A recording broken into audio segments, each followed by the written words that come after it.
ಹೊಸ ವರ್ಷದ ಹೊಸ್ತಿಲಲ್ಲೇ big operation ನಡೆದಿದೆ. ಮಹಾರಾಷ್ಟ್ರದ ಪೊಲೀಸರು ಈ ಆಪರೇಷನ್ ಅನ್ನ ಕೈಗೊಂಡಿರೋದು. ಬೆಂಗಳೂರಲ್ಲಿ 3 ಡ್ರಗ್ಸ್ ಫ್ಯಾಕ್ಟರಿಗಳನ್ನ ಪತ್ತೆ ಮಾಡಿ ದಾಳಿಯನ್ನ ಮಾಡಿದ್ದಾರೆ ಮಹಾರಾಷ್ಟ್ರ ಪೊಲೀಸರು. ಅಲ್ಲಿಂದ ಇಲ್ಲಿಗೆ ಬಂದು ಈ ಒಂದು ದಾಳಿಯನ್ನ ಮಾಡಿದ್ದಾರೆ. 55.88 ಕೋಟಿ ಮೌಲ್ಯದ ಮಾದಕ ವಸ್ತುಗಳನ್ನ ಸೀಸ್ ಮಾಡಿಕೊಂಡಿದ್ದಾರೆ. ಬೆಂಗಳೂರಿನಲ್ಲೇ ಈ ಮಾದಕ ವಸ್ತುಗಳು ತಯಾರಿ ಆಗ್ತಾ ಇತ್ತು, ಇಲ್ಲೇ ಫ್ಯಾಕ್ಟರಿ ಇತ್ತು, ಅದನ್ನ ಬೇರೆ ರಾಜ್ಯಗಳಿಗೆ ಆನಂತರ ಪೂರೈಕೆ ಮಾಡಲಾಗ್ತಾ ಇತ್ತು. ಮಹಾರಾಷ್ಟ್ರ ಪೊಲೀಸರಿಂದ ಬಿಗ್ ಆಪರೇಷನ್ ನಡೆದಿದೆ. ಮುಂಬೈನಲ್ಲಿ ಅವರು ದಾಳಿಯನ್ನ ಮಾಡಿದಂತಹ ಸಂದರ್ಭದಲ್ಲಿ ಅದರಲ್ಲಿ ಒಬ್ಬನನ್ನ ಅರೆಸ್ಟ್ ಮಾಡ್ತಾರೆ. ಆತ ಕೊಟ್ಟ ಮಾಹಿತಿಯ ಮೇರೆಗೆ ಈ ಒಂದು ಪ್ರಕರಣವನ್ನ ಬೆನ್ನತ್ತಿದಂತಹ ಮಹಾರಾಷ್ಟ್ರ ಪೊಲೀಸರು ಕರ್ನಾಟಕಕ್ಕೆ ಬರ್ತಾರೆ. ಇಲ್ಲಿ 3 ಫ್ಯಾಕ್ಟರಿಗಳ ಮೇಲೆ ರೈಡ್ ಮಾಡ್ತಾರೆ. 55.88 ಕೋಟಿ ಮೌಲ್ಯದ MDMA ಸೀಸ್ ಮಾಡ್ಕೊಳ್ತಾರೆ. 4.1 kg ಘನ MDMA, 17 kg ದ್ರವ MDMA ಪತ್ತೆ ಮಾಡ್ತಾರೆ.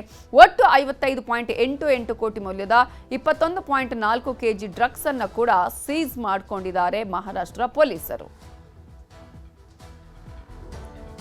ಇನ್ನು ಆವಲಹಳ್ಳಿಯಲ್ಲಿರುವ ಡ್ರಗ್ಸ್ ಫ್ಯಾಕ್ಟರಿಯಿಂದ ನಮ್ಮ ಪ್ರತಿನಿಧಿ ಮಾದೇಶ್ ಪ್ರತ್ಯಕ್ಷ ವರದಿ ಕೊಟ್ಟಿದ್ದಾರೆ, ನೋಡೋಣ. ಬೆಂಗಳೂರಿನಲ್ಲಿ 3 ಕಡೆ ಡ್ರಗ್ ತಯಾರಿ ಮಾಡುತ್ತಿದ್ದಂತಹ ಫ್ಯಾಕ್ಟರಿಗಳನ್ನ ಪತ್ತೆ ಹಚ್ಚುವಂತ ಕೆಲಸವನ್ನ ಮಹಾರಾಷ್ಟ್ರ ಪೊಲೀಸರು ಮಾಡಿದ್ದಾರೆ.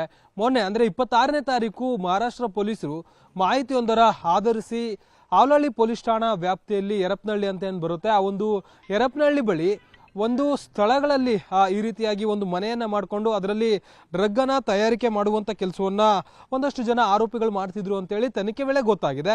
ಮುಂಬೈನಲ್ಲಿ ಒಂದು ಪ್ರಕರಣವನ್ನ ಪತ್ತೆ ಹಚ್ಚುವಂತ ಕೆಲಸವನ್ನ ಮಹಾರಾಷ್ಟ್ರದ ರಾಷ್ಟ್ರೀಯ ಮಾದಕ ದ್ರವ್ಯ ನಿಗ್ರಹ ದಳ ಮಾಡಿರುತ್ತೆ. ಆ ಒಂದು ಪ್ರಕರಣದಲ್ಲಿ ಮೊಹಮ್ಮದ್ ಖಾದರ್ ಶೇಖ್ ಅನ್ನುವಂಥ ಆರೋಪಿಯನ್ನ ಬಂಧನ ಮಾಡುವಂತ ಕೆಲಸವನ್ನ ಮಾಡಲಾಗಿರುತ್ತೆ. ಆತನಿಂದ 1.5 ಕೋಟಿ ಮೌಲ್ಯದ 1.5 kg ಡ್ರಗ್ ಅನ್ನ ಪತ್ತೆ ಹಚ್ತಿರ್ತಾರೆ. ಆತನನ್ನ ವಿಚಾರಣೆ ಮಾಡಿದಂತ ಸಂದರ್ಭದಲ್ಲಿ ಒಂದು ಆಘಾತಕಾರಿ ವಿಚಾರ ಹೊರಗಡೆ ಬರುತ್ತೆ.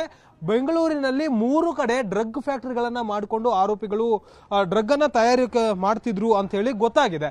ಆ ಒಂದು ಮಾಹಿತಿಯನ್ನು ಆಧರಿಸಿ ಬಂದಂತಹ ಮಹಾರಾಷ್ಟ್ರ ಪೊಲೀಸರಿಗೆ ಆವಲಹಳ್ಳಿ ಪೊಲೀಸ್ ಠಾಣಾ ವ್ಯಾಪ್ತಿ ಮತ್ತೆ ಕೊತ್ತನೂರು ಪೊಲೀಸ್ ಠಾಣಾ ವ್ಯಾಪ್ತಿ ಸೇರಿದಂತೆ ಒಟ್ಟು 3 ಕಡೆ ಬೆಂಗಳೂರಿನಲ್ಲಿ ಡ್ರಗ್ ಫ್ಯಾಕ್ಟರಿಗಳನ್ನ ಇವರು ತಯಾರು ಮಾಡ್ಕೊಂಡಿದ್ರು ಅಂತ ಹೇಳಿ ಗೊತ್ತಾಗಿದೆ. 3 ಜನ ಈ ಒಂದು ಫ್ಯಾಕ್ಟರಿಯನ್ನ ನಡೆಸ್ತಿದ್ರು. ಅದರಲ್ಲೂ ಕೂಡ ಈ ದಂಧೆಯ ಕಿಂಗ್ ಪಿಂಗಳು ಯೋಗರಾಜ್ ಆಗಿರ್ಬೋದು ಮತ್ತೆ ಕುಮಾರ್ ಮತ್ತೆ ನಯನ್ ಪವಾರ್ ಅನ್ನುವಂಥ ಆರೋಪಿಗಳು, ಇಬ್ಬರು ಪ್ರಮುಖ ಆರೋಪಿಗಳು ಈ ಒಂದು ಡ್ರಗ್ ದಂಧೆಯನ್ನ ನಡೆಸಿದ್ರು ಅಂತ ಹೇಳಿ ಗೊತ್ತಾಗಿದೆ. ಸದ್ಯಕ್ಕೆ ಈ ಒಂದು ಆವಲಹಳ್ಳಿ ಪೊಲೀಸ್ ಠಾಣಾ ವ್ಯಾಪ್ತಿಯಲ್ಲಿ ಬರುವಂತ ಈ ಒಂದು ಡ್ರಗ್ ಫ್ಯಾಕ್ಟರಿ ಏನಿದೆ ಇದ್ರ ಬಗ್ಗೆ ಇಲ್ಲಿನ ಸ್ಥಳೀಯರಿಗೆ ಏನೆಲ್ಲ ಗೊತ್ತಿತ್ತು ಅನ್ನೋದ್ರ ಬಗ್ಗೆ ನಾನು ಕೇಳ್ತಾ ಹೋಗ್ತೀನಿ. ಸ್ಥಳೀಯರಿದ್ದಾರೆ. ಸರ್, ಈ ರೀತಿಯಾಗಿ ಡ್ರಗ್ ಅನ್ನ ಮಾಡ್ತಿದ್ರು, ಡ್ರಗ್ ಎಫೆಕ್ಟ್ ಯಾವ ರೀತಿ ಇದೆ ಅಂತ ಹೇಳಿ ನಿಮ್ಗೆ ಗೊತ್ತಿರುತ್ತೆ ಆಲ್ಮೋಸ್ಟ್. ಇದ್ರ ಬಗ್ಗೆ ನಿಮ್ಗೆ ಯಾರಿಗೂ ಗೊತ್ತಿರಲಿಲ್ವಾ ಅಂತ? ಡ್ರಗ್ ಎಫೆಕ್ಟ್ ನಮಗೆ ಗೊತ್ತಿಲ್ಲ. ನಾನು ಇಲ್ಲಿ ರೋಡ್ ಪಕ್ಕದಾಗ ಅಸೋಸಿಯೇಟ್ ಮಾಡ್ಕೊಂಡಿದ್ದೀವಿ. ಇಲ್ಲಿ ನಮ್ಮ ಡ್ಯೂಟಿ ಇರುತ್ತೆ. ಆ ರೋಡಾಗ ಗಾಡಿಗಳು 2 ವೀಲರ್ಗಳಾಗ ಕಾರ್ಗಳಾಗ ಬರ್ತಾ ಇರ್ತಾರೆ. ಬಂದ್ಬಿಟ್ಟು ಆ ಮೊಬೈಲು ಆನ್ ಮಾಡ್ಕೊತಾರೆ. ಆ ಪಾಯಿಂಟಾಗಿ ಬಂದ್ಬಿಟ್ಟು ಈ ಥರ ಹುಲ್ಲು ಸೊಪ್ಪು ಬೆಳೆದಿರೋ ಇದು ಹುಲ್ಲಿದೆ. ಅದು ಏನಂದರೆ ಏನೂ ಗೊತ್ತಾಗಲ್ಲ ನಮಗೆ. ಅವರು ಆ ಮೊಬೈಲ್ ಆನ್ ಮಾಡಿದ ತಕ್ಷಣ ಇದೇ ಜಾಗದಾಗ ಐತಿ ಅಂತೇಳಿ ಅವರು ಅದನ್ನು ಎತ್ಕೊಂತಾರೆ. ಬರ್ತ್ಡೇ ಪಾರ್ಟಿ ಮಾಡ್ತಾರಲ್ಲ, ಆ ಥರ ಏನೋ ಒಂದೊಂದು ಮಾಡ್ತಾರೆ ಅಂದ್ಕೊಂಡು ನಾವು ಅಂದ್ಕೊಂಡಿದ್ವಿ. ಇದು ನಮಗೆ ಗೊತ್ತಿಲ್ಲ ಸರ್. ಸದ್ಯ ಈ ಒಂದು ಫ್ಯಾಕ್ಟರಿ ಬಗ್ಗೆ ಇಲ್ಲಿನ ಸ್ಥಳೀಯರಿಗೂ ಕೂಡ ಗೊತ್ತಿರದಂತೆ ಆರೋಪಿಗಳು ಒಳಗಡೆ ಡ್ರಗ್ ಅನ್ನ ಶೇಖರಣೆ ಮಾಡುವಂತಹ ಕೆಲಸವನ್ನು ಮಾಡ್ತಿದ್ರು, ತಯಾರಿಕೆ ಮಾಡುವಂತಹ ಕೆಲಸವನ್ನ ಮಾಡ್ತಿದ್ರು ಅಂತೇಳಿ ಗೊತ್ತಾಗ್ತದೆ. ಇದು ಕ್ಯಾಮರಾ ಪರ್ಸನ್ ಶ್ರೀನಿವಾಸಲು ಜೊತೆ ಮಾದೇಶ್, ನ್ಯೂಸ್ 18 ಕನ್ನಡ, ಬೆಂಗಳೂರು. ಇನ್ನು ಮತ್ತೊಂದು ಕಡೆ ಡ್ರಗ್ಸ್ ಫ್ಯಾಕ್ಟರಿ ಇತ್ತು ಅಂತ ಹೇಳಿದ್ವಲ್ಲ, ಕೊತ್ತನೂರಿನ ಗೊಲ್ಲಹಳ್ಳಿಯಲ್ಲಿ ಈ ಡ್ರಗ್ಸ್ ಫ್ಯಾಕ್ಟರಿನ ನಡೆಸಲಾಗ್ತಾ ಇತ್ತು. ತೋಟದಲ್ಲಿ ಶೆಡ್ ಒಂದನ್ನ ನಿರ್ಮಾಣ ಮಾಡಿದ ಆರೋಪಿಗಳು ವ್ಯವಸ್ಥಿತವಾಗಿ ಡ್ರಗ್ಸ್ ಸರಬರಾಜು ಇಲ್ಲಿಂದ ಮಾಡ್ತಾ ಇದ್ರು. ಸೊ ಈ ಗೊಲ್ಲಹಳ್ಳಿ ಫ್ಯಾಕ್ಟರಿಯಿಂದ ನಮ್ಮ ರಿಪೋರ್ಟರ್ ಪ್ರತ್ಯಕ್ಷ ವರದಿ ಕೊಟ್ಟಿದ್ದಾರೆ, ನೋಡೋಣ. ನಾನು ಕೊತ್ತನೂರು ಪೊಲೀಸ್ ಠಾಣಾ ವ್ಯಾಪ್ತಿಯಲ್ಲಿ ಬರುವಂತಹ ಗೊಲ್ಲಹಳ್ಳಿ ಎಂಬ ಏರಿಯಾದಲ್ಲಿ ಈ ಒಂದು ತೋಟ ಇದೆ. ತೋಟದ ಬಳಿ ಈ ರೀತಿಯಾಗಿ ಒಂದು ಫ್ಯಾಕ್ಟರಿಯನ್ನ ಆರೋಪಿಗಳು ಮಾಡ್ಕೊಂಡಿದ್ರು ಅಂತ ಹೇಳಿ ತನಿಖೆ ವೇಳೆ ಗೊತ್ತಾಗಿದೆ. ಈ ಒಂದು ಫ್ಯಾಕ್ಟರಿ ಮೇಲೂ ಕೂಡ ದಾಳಿ ಮಾಡುವಂತ ಕೆಲಸವನ್ನ ಮಹಾರಾಷ್ಟ್ರ ಪೊಲೀಸರು ಮಾಡಿದ್ರು. ಅಂದ್ರೆ ಈ ಒಂದು ಪ್ರಕರಣಕ್ಕೆ ಸಂಬಂಧಪಟ್ಟಂತೆ ಓರ್ವ ಆರೋಪಿಯನ್ನ ಮುಂಬೈನಲ್ಲಿ ಬಂಧನ ಮಾಡುವಂತ ಕೆಲಸವನ್ನ ಮಾಡಲಾಗಿರುತ್ತೆ.